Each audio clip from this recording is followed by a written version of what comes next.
In the 1800s, the Seminole people that weren't able to get a lot of jobs. Nobody wanted to hire them or give them a chance to do anything. They were catching alligators to feed their families. They could take the alligator and sell the meat, sell the hide, all the different parts of the animal. He wasn't calling it alligator catching. He was going to call it alligator wrestling. Now, alligator wrestling back then, they called it alligator wrestling, man versus beast, but there was no hitting or hurting the animal. It was a bare-handed catching demonstration. When the Native Americans were catching these alligators, they were catching them again to feed their families, so they wanted to make sure we try to teach about leadership. We try to teach the fact that you have to respect these animals, and also that if you can catch an alligator, there's nothing in this world that you can't do. That includes getting good grades in school.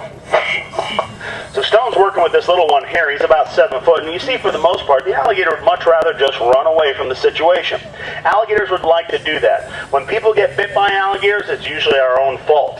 One of the first reasons why an alligator might attack somebody is if it's a female alligator with a nest. A mom alligator will literally run after you if you get too close to her. She'll take off and chase right after you, hissing and snarling. Anybody know what to do if an alligator runs after you? Run. Very good. Somebody said run zigzag. Now, if you're going to run zigzag, guys, that works real good down in Miami if somebody's shooting at you. But for alligators, just run.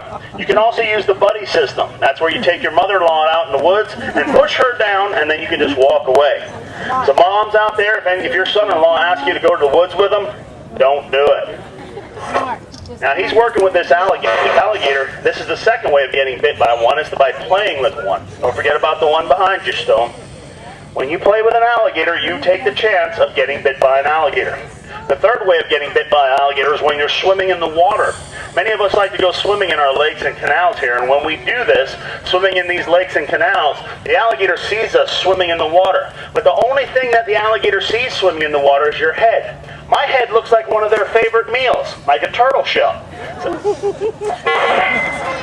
You look like a raccoon over there.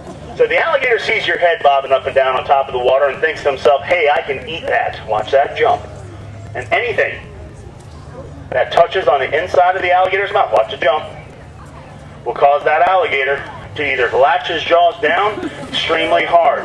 Alligator this size has close to about 2,500 pounds per square inch of biting pressure. They bite extremely hard. And again, guys, when you're swimming in the water, if an alligator ever approaches you, whoa, back up, Stone. The best thing for you to do, there's those jaws working. Why don't you drag it? The tail works like a broom, the mouth works like a dustpan. Anything that gets too close can cause a reaction. Watch the jump.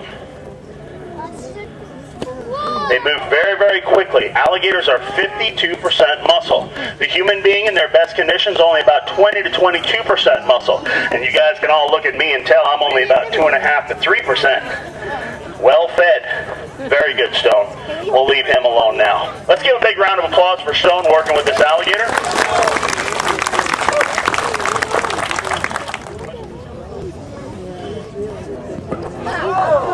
That's how we trim our fingernails out in the Everglades.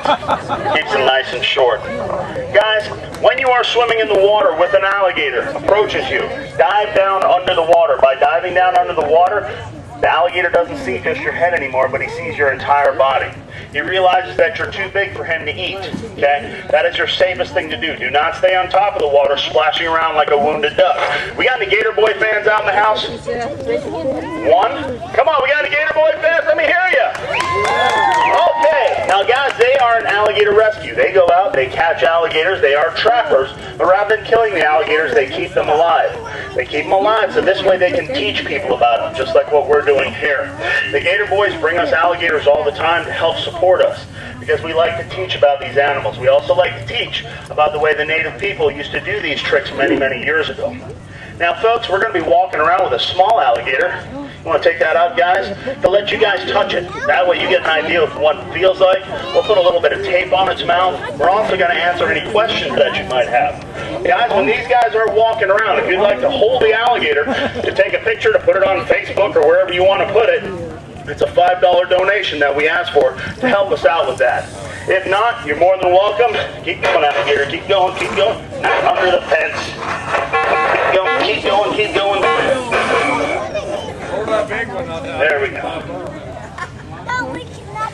If any of you'd like to just leave a donation to help us out catching these alligators, because again, we do not get paid to go out and catch alligators. The way that trappers get paid is by